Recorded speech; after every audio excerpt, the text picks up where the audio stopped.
Hello, people of YouTube. My name is Steve Gray, and today we're going to be reviewing the Epiphone Les Paul standard guitar. So, what to know about this guy? The humbuckers in it.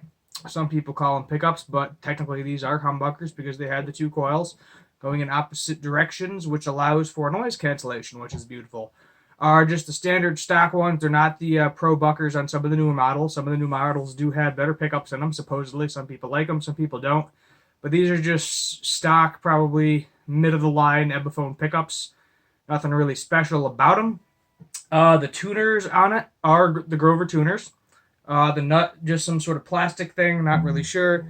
Pots, all generic pots. They all come with a pick guard usually. You got your three-way switch. 2 volumes, 2 tones, all that jazz. The body of this guitar appears to be 2 pieces, roughly. It is a 2-piece mahogany body with a maple cap. I believe it is a 1/2 inch. Don't quote me on that, though. And then it's called a maple veneer on top of it. This particular model was made in China. There are some that are made in Indonesia, and there are some that are made in Japan, and they have a different headstock on them. What a maple veneer is basically, it is a paper-thin piece of wood that gives you the flame or quilted maple top, like you can see right there.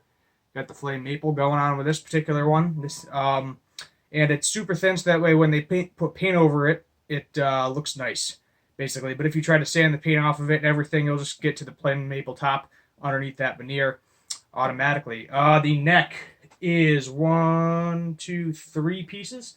It is an all mahogany neck with a rosewood fretboard. It's got some maple binding on the side, maple binding all around the guitar. Tailpiece, all generic. Everything's all generic, 100% Epiphone. The only thing that's not from the factory is I have Ernie Ball Super Slinkies on here. They are 9s, technically. So, what does it sound like? We'll just do a couple things here. My amp is a junky little Pile Pro guitar amp.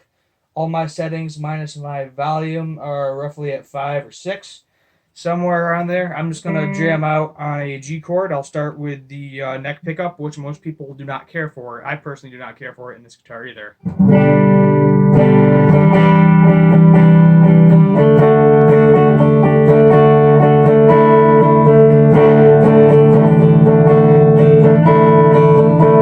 Unfortunately, on this particular amp, I do not have a distortion channel, so at some point I will probably just turn up the gain a little bit on it so you can hear me. Now, this is the neck and the bridge pickup on this.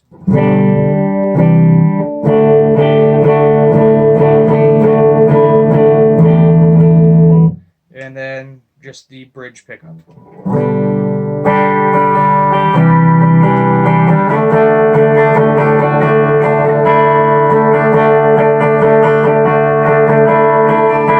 And my volume and tone are both all the way up on the guitar, if you're wondering what that is.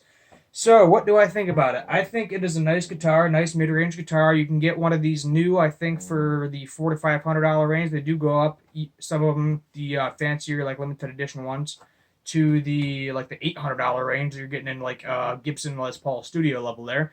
The only thing that, if you can see it, hold on, let me unplug it real quick. Yep, we'll hear that noise for a second.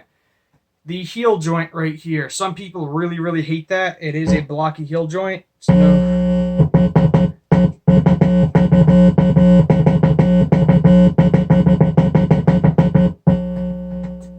sorry about that. Had to unplug the thing for a second.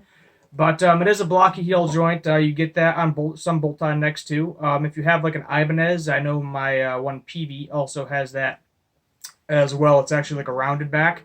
There are very few and far between models that have this chunk of wood kind of cut away from it.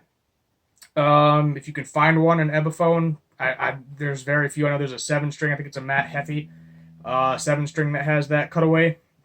But other than that, I don't know of any Epiphones. Some Gibsons, the high-performance ones, have that cutaway. But other than that, there's not a whole lot of those guitars that have that cutaway. The only downside is I can get up to the 22nd fret, if you can see it there on the camera. no problem. But trying to reach the 22nd fret on the low E string is kind of a pain in the ass. The inlays on this thing, I think they're just some sort of plastic. I don't think they're real mother of pearl, not for this range of guitar. Um, the rosewood on these guys, newer ones, I believe, are getting switched to Palfaro.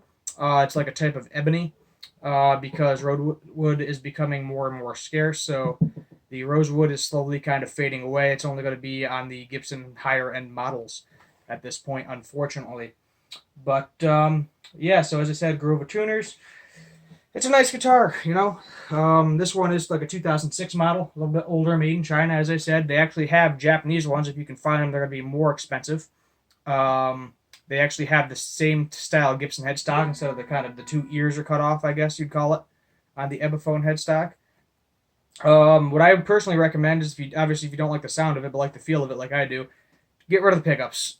The pots are probably fine. The input jack's probably all fine. I've never had any issues with that, but just get rid of the pickups, replace them with something you actually like, and you'll have a nice player's guitar. If you want to fool people to make it you think that you have a Gibson, go for the Epiphones that are made in Japan, because most of them still have the Gibson headstock. I'm going to give you a little bit more sound tests out of this guy. We're going to see if I can crank the gain on this, if there is gain.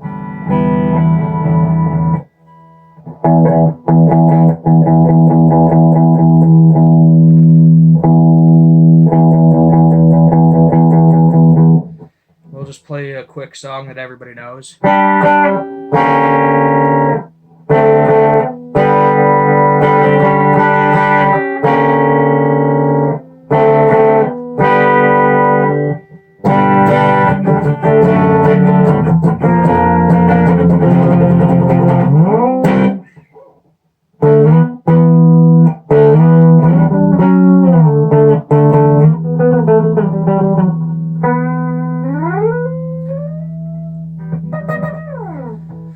But yeah, no, that's pretty much a review of the Epiphone Les Paul Standard. I highly recommend getting a used one. You're going to find it for the $200 to $300 range. They also have Epiphone Les Paul 100s. I'd stay away from those. The electronics, they're not bad guitars, but they have a bolt-on neck.